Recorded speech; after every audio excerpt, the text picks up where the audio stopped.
It's 1869 in Colby, Texas. Latham Cole is giving a speech about his own glorious venture, the Transcontinental Railroad. The future is here, and there's no more room for crime or war. Addressing the Comanche section of the audience, he guarantees that their territory won't be touched as long as the peace treaties are respected. The only ones who should be worried are the outlaws like Butch Cavendish, who's being transported here to pay for his crimes in a public execution. That name seems to make a lot of people uneasy, even among the Texas Rangers. They are led by the brave Dan Reed, who has a long and ugly history with Butch Cavendish. The infamous bandit and his men are known for spreading terror everywhere they go.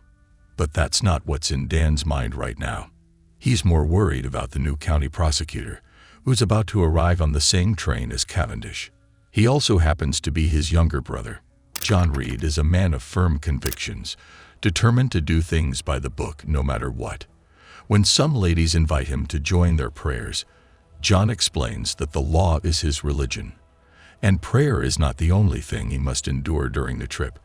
There is also a band. Not to mention the celebrity criminal, Butch Cavendish. The sheriff tries to taunt him about the gallows and how his punishment will be the biggest show in town. But the prisoner responds to that with an annoying look in his face, as if he had something up his sleeve. There is another prisoner sitting next to him. It's a weird-looking Comanche named Tonto.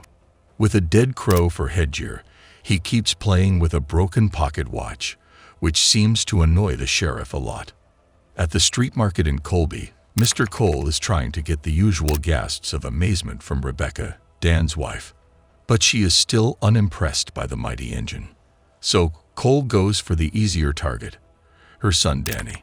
He gets the boy's attention for a moment, but his mother soon cuts it short, not too happy about Cole's comments on her financial situation. Inside the jail wagon, things are getting interesting.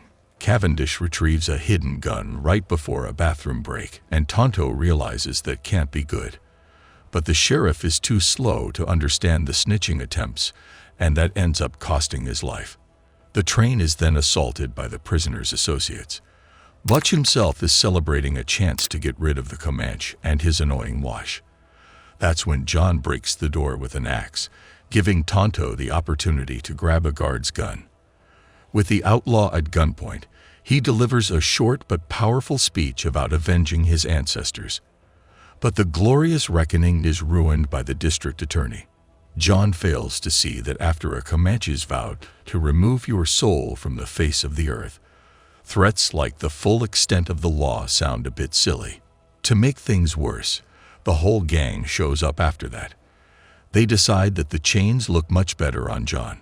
But the proud lawyer doesn't give in to despair. He tells Tonto that the train should be at the station any minute now, and they'll be just fine. The people at the station had a similar expectation, but now they can see the locomotive is not slowing down at all. It's soon evident that the train is bound to meet a disastrous end. John panics to realize that the chains are unbreakable, but his new friend simply removes the wooden planks they're attached to. Tonto has no intention to save the idiot who ruined his revenge. But since they're chained to each other, he has no choice. They get to the top of the train. John can see it's the end of the line for them, in a very literal sense.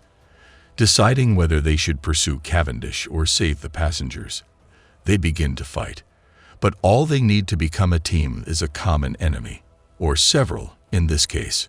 John proves to know no limit for his ability to make a fool of himself, warning the bandits about his fighting skills. Luckily for him, a group of Texas Rangers is there to give them a hand.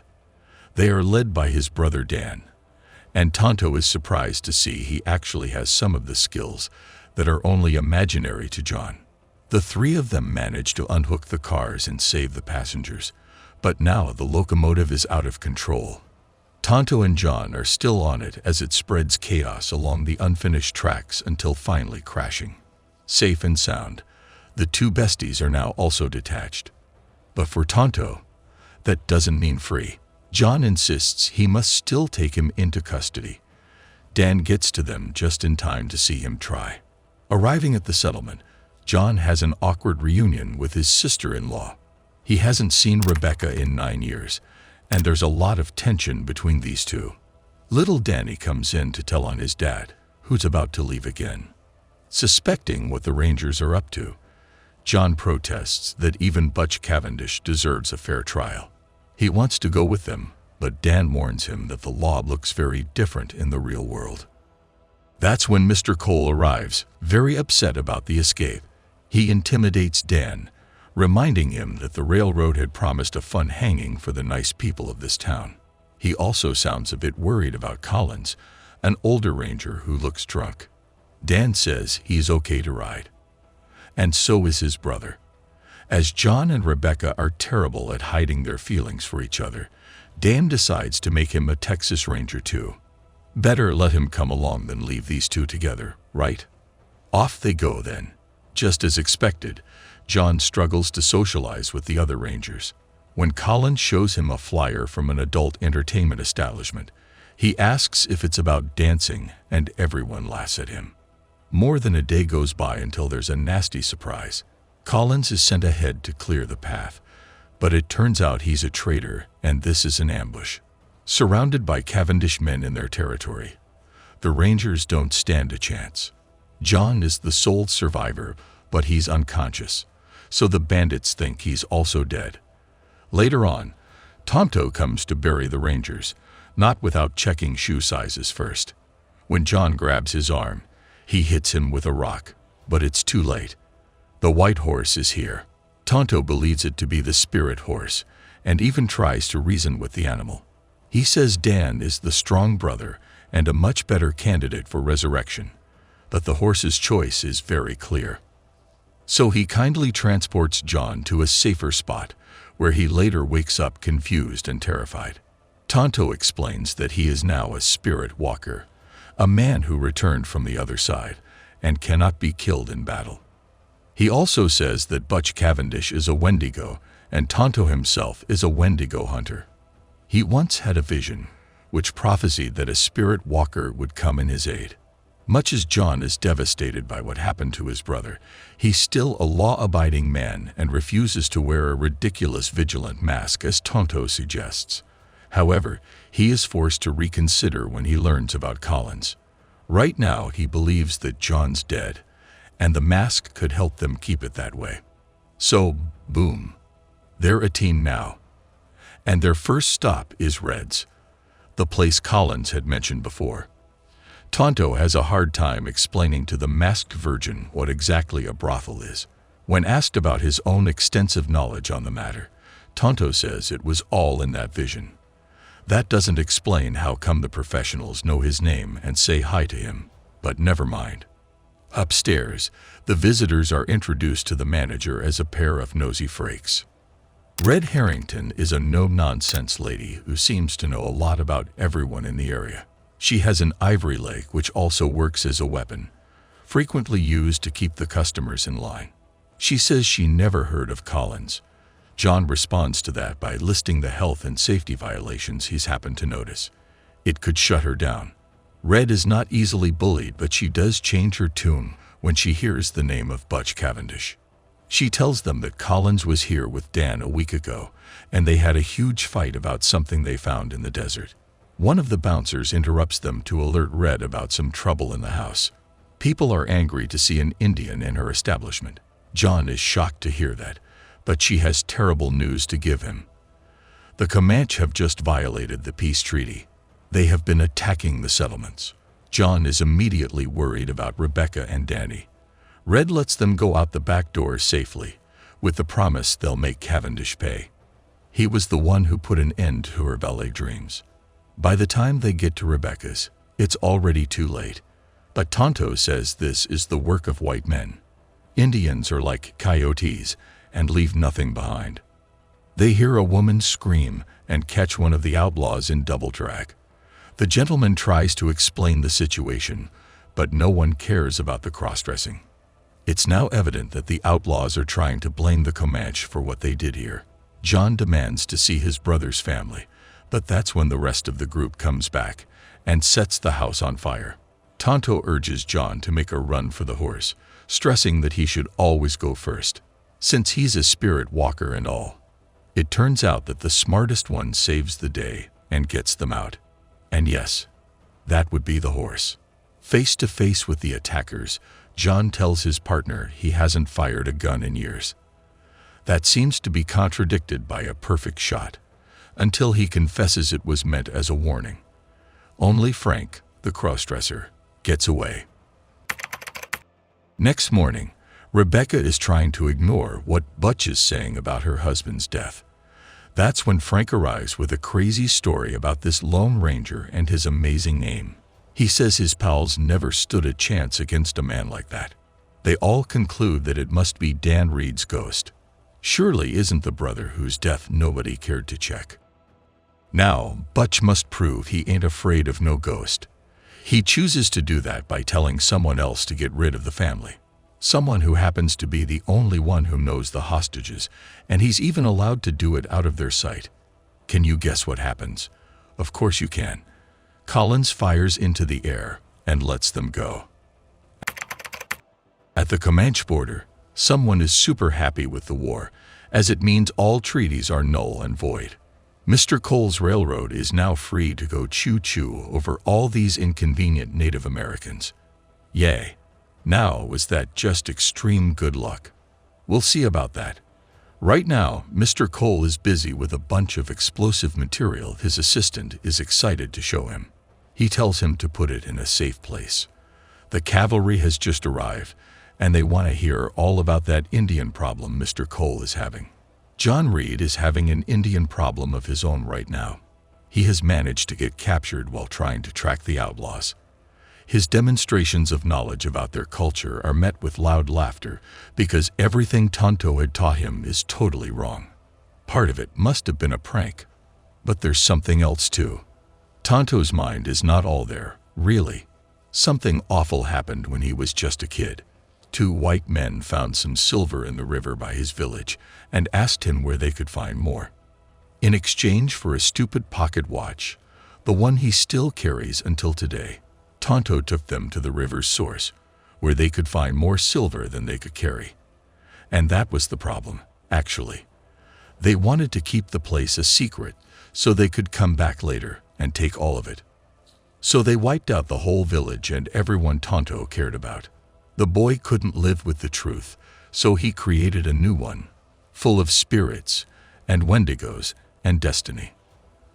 After that story, the Comanche tell John that his brother had a deal with them. He had promised to protect their land if they kept the peace, but just like every other white person, he was a liar. John tries to explain what happened, but there is no time. The cavalry is coming. So they bury them both before leaving, and John makes an unforgivable mistake. He actually asks how it could get any worse. Out loud. Of course, that a bunch of scorpions come to say hi right away. Once again, he is saved by his loyal white horse. Meanwhile, at the river's source, there's a whole silver mine going on. Butch Cavendish and his minions are exploring Chinese workers to get the silver, but there seems to be a problem now. The workers are afraid of the mine. They say the Indian spirits are causing cave-ins. Not much of a diplomat. Cavendish fires at whoever is doing the talking. But to show them there's nothing to fear, he agrees to send Frank in. And then 2 others after him, when he doesn't come back or respond at all. Horrid screams are heard inside the mine. Everyone is terrified now, and the only thing coming out is an explosive trap. Tonto and John Reed come out of the mine as the dust settles and interrogate Cavendish. He says Dan's family has been eliminated. That makes John forget the full extent of the law for a moment there, but not completely. Tonto urges him to finish off the Wendigo, but John snaps. He yells that there is no such thing as a Wendigo, knocks out Tonto and ditches the mask. It's time to go back to doing things his way, which means bringing that criminal to justice. Rebecca and Danny have been rescued, but she is now beginning to wonder if this is not just another trap. It's something about the way Mr. Cole is looking at her and the boy while he talks of his longing for a family. One word: creepy. When John shows up, Cole locks them up in the supply car. For their own safety, he says. Yeah, right. John gives him the Star Bandit and accepts the invitation to dine with him on the train. He then tells Mr. Cole the truth about the raids, urging him to stop the war against all those innocent people. But then he notices that map on the wall and finally understands what Dan had found in the desert: train tracks. Mr. Cole had been planning this war for his own benefit, so he could expand the railroad into Indian territory. He was behind it all, down to that hidden gun next to Cavendish. The whole spectacle around the hanging was an excuse to bring him back here so he could stage a Comanche attack. John now has the man at gunpoint, but it's too late. The train is already moving. In the supply car, Rebecca leaves her son in charge of the goon Mr. Cole had put in charge of her. Moving through the windows, she's shocked to see Cavendish free as a bird. Both John and Butch take their hostages to the same car. Then the cavalry captain comes in and his jaw drops to see all this mess. Not part of the scheme yet, he's easily persuaded to join in by the mention of silver. The train then makes a stop so they can execute John real quick. But things don't play out as they expect, as Tonto shows up in Chinese disguise to save his stubborn friend at the last minute.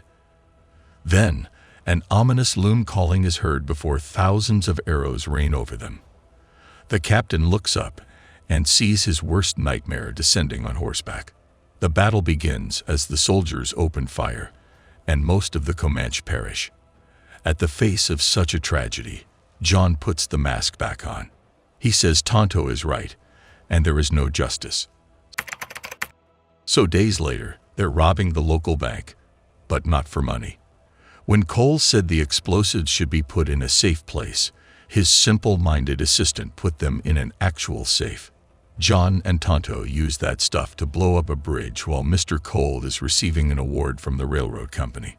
With a little help from Red, whose ivory leg really catches the captain's attention, Tonto hijacks the train while John frees Rebecca. Both Cole and Cavendish are tricked into chasing the troublemakers, and they end up inside the train which is supposed to cross that bridge. When it's all over, the new railroad tycoon celebrates John as a hero, but tries to persuade him to take off the mask. John says no, he is an outlaw now, alongside his friend Tonto, and decides to name the crazy horse Silver. And this is the end.